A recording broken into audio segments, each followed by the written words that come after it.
Welcome everyone to History Gone Wilder, part of Half History Will Travel. I am your host, the Wilder Historian, and for the longest time I have been fascinated by President Andrew Jackson.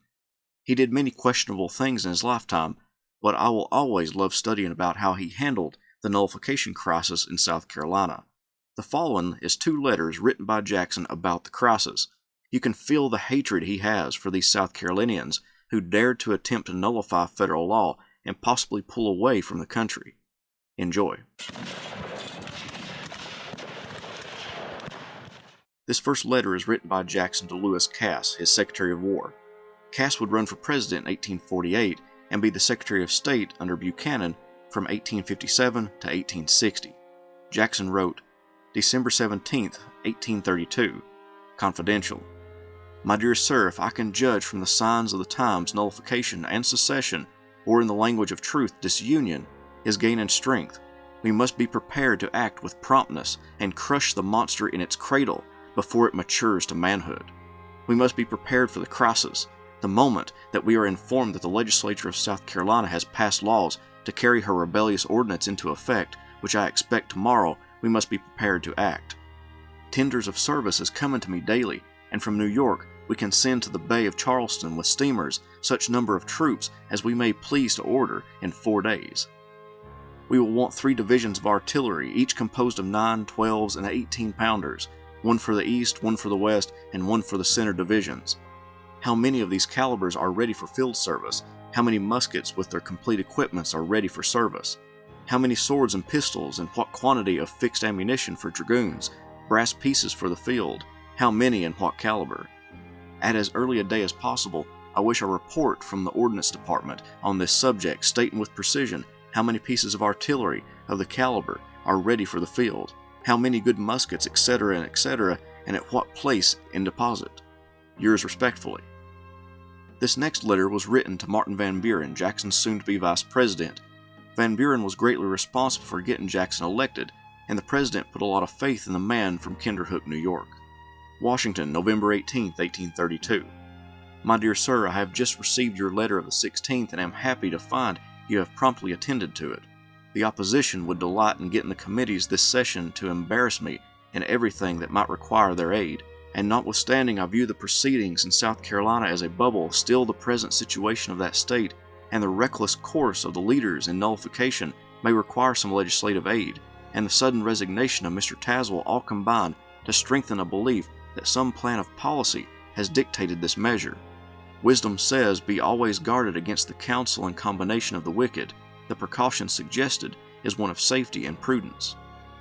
As to nullification in the South, I mean to pass it barely in review as a mere bubble, view the existing laws as competent to check and put it down, and ask merely a general provision to be enacted to authorize the collector under the instructions of the Secretary of the Treasury to demand all vessels entering our harbors where a state by law has authorized her citizens to oppose and resist the collection of the revenue, the duty to be paid in cash deducting the interest on the credits under existing laws to which they would be entitled. This is all we want, peaceably, to nullify the nullifiers.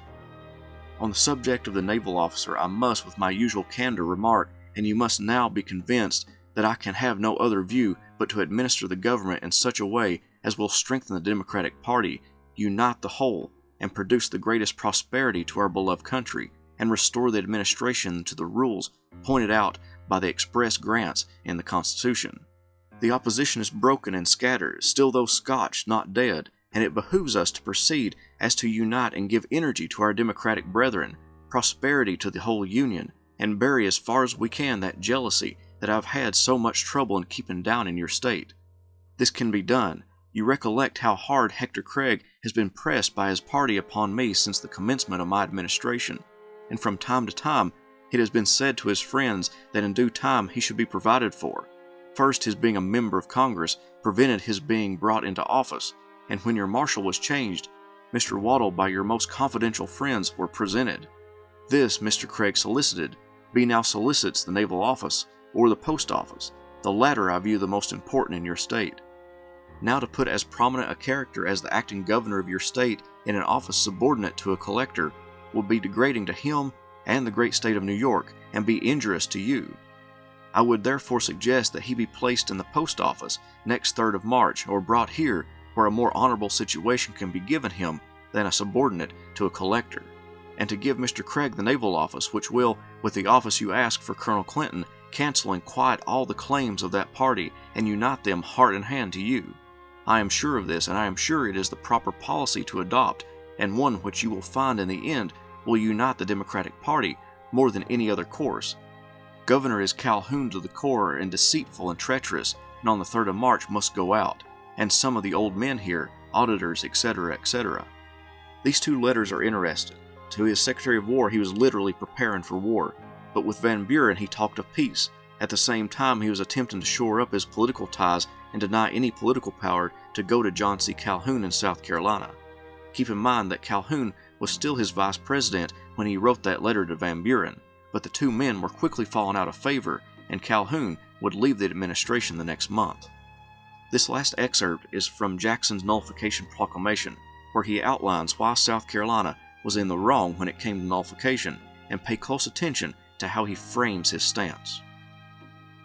Whereas the said ordinance prescribes to the people of South Carolina a course of conduct in direct violation of their duty as citizens of the United States, contrary to the laws of their country, subversive of its Constitution, and having for its object the destruction of the Union, that Union which, coeval with our political existence, led our fathers without any other ties to unite them than those of patriotism and common cause, through a sanguinary struggle to a glorious independence, that sacred Union which, perfected by our happy Constitution, has brought us by the favor of heaven to a state of prosperity at home and high consideration abroad, rarely, if ever, equaled in the history of nations.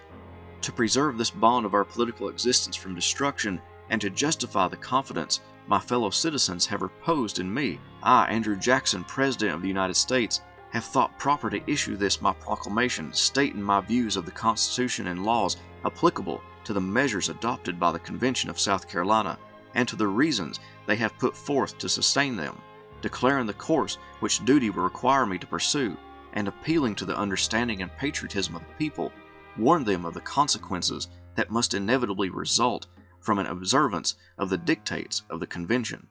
Strict duty would require of me nothing more than the exercise of those powers with which I am now or may hereafter be invested for preserving the peace of the Union and for the execution of the laws, but the imposing aspect which opposition has assumed in this case, by clothing itself with state authority, and the deep interest which the people of the United States must all feel in preventing a resort to the stronger measures, while there is a hope that anything will be yielded to reasoning, perhaps demand, and will certainly justify, a full exposition to South Carolina and the nation of the views I entertain of this important question, as well as a distinct enunciation of the course which my sense of duty will require me to pursue. The ordinance is founded not on the indefensible right of resisting acts which are plainly unconstitutional and too oppressive to be endured, but on the strange position that any one state may not declare an act of Congress void, but prohibit its execution, that they may do this consistently with the Constitution, that the true construction of that instrument permits a state to retain its place in the Union and yet be bound by no other of its laws than those it may choose to consider as constitutional. Like many politicians in the 19th century as well as today, Jackson hearkened back to the founding generation, which was only but a few years removed from himself. Jackson as a young man took part in the American Revolution. He knew the sacrifices that were made and that he made personally for the founders to construct the Constitution, and he believed by South Carolina nullifying a federal law that it threatened the solidarity of the nation. Each of these writings by Jackson has a different tone. He is militant in his words to the Secretary of War. He is talking of peacefully dealing with South Carolina with his soon-to-be Vice President, and with Congress, he takes a more legal approach. This demonstrates that the man of the people gimmick that the Democratic Party portrayed him as in the campaign for president wasn't exactly true. He was a shrewd and determined politician who was prepared to start a war to enforce the laws of the United States.